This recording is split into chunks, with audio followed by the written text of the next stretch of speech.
Jacques, quel plaisir de vous voir. Vous êtes chez vous, bien confiné, en sécurité. Tout va bien avec Colette? Bien, tout va bien, on est confiné. Je fais du vélo le matin un petit peu sur ma terrasse et puis ensuite je travaille normalement. Je travaille normalement pas tout à fait puisque en période normale je travaille 9 heures par jour et là je travaille de 6 heures à midi et de 3 heures à 7 heures. Alors, vous avez pris la décision d'appeler au téléphone tous les membres de l'association Lire à Saint-Étienne et ils sont nombreux. Alors on a 500 adhérents. Je les ai tous appelés une première fois il y a une quinzaine de jours et je les ai appelés une deuxième fois cette semaine. J'ai commencé le lundi et j'ai fini hier soir. Les nouvelles sont bonnes pour les adhérents, tout va bien? Ben, les nouvelles sont bonnes.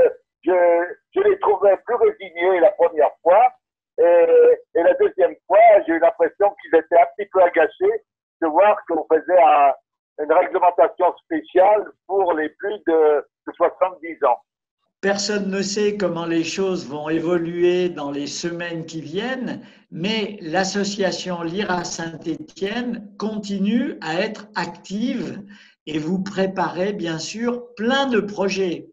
Alors, on a surtout abandonné un certain nombre de choses. On a les ateliers d'écriture qui marchent tout à fait normalement le jeudi.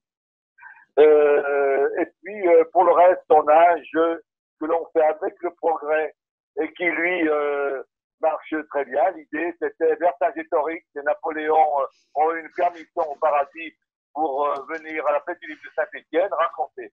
Donc, on a un certain nombre de réponses et là, ça se passe bien. Normalement, c'était jusqu'au 15 avril, mais on va le prolonger puisque le prolongement se prolonge aussi.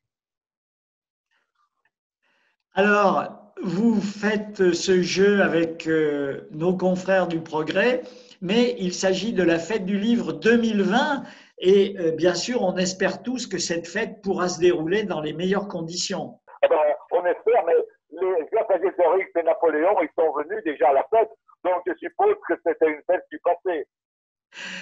Alors, bien sûr, votre bureau 5 rue Traversière, qui est le théâtre de plein d'activités avec les cours pour les personnes d'origine étrangère, avec la préparation des émissions à plus d'un titre, et puis avec beaucoup d'activités, il est fermé. Est-ce que il y a d'autres activités, à part celles que vous venez d'évoquer, qui peuvent se poursuivre? Alors, normalement, toutes les émissions que l'on faisait ensemble sont arrêtées. Par contre, les petits textes que je faisais dans les sorts, sur les ouvrages de l'auteur invité, alors ces textes-là paraissent normalement et dans les sorts et sur notre site. Donc, je pense que ce qui est important, c'est que notre site fonctionne normalement.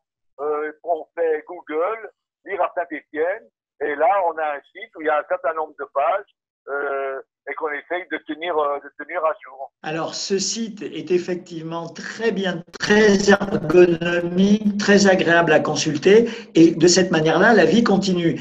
Mais les amoureux de la lecture que sont les adhérents de Lire à Saint-Étienne, certainement lisent beaucoup. Alors vous, Jacques, les 2 ou 3 derniers livres que vous avez lus et que vous nous donneriez comme conseil de lecture? Alors, le dernier livre qui vient d'être présenté sur notre site, c'était le livre de François-Guillaume Lorrain, de Louis XIV. Donc celui-là, il est paru sur notre site.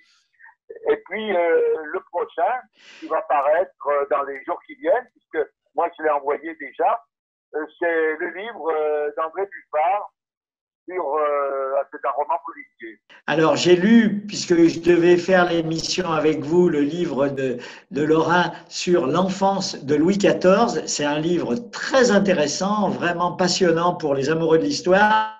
Et puis, André Buffard, un deuxième polar, après le premier très réussi, auquel avait été décerné le prix Foriel à l'automne 2019. Voilà. Et alors, à l'automne 2019, on avait remis le prix Foriel à André Buffard et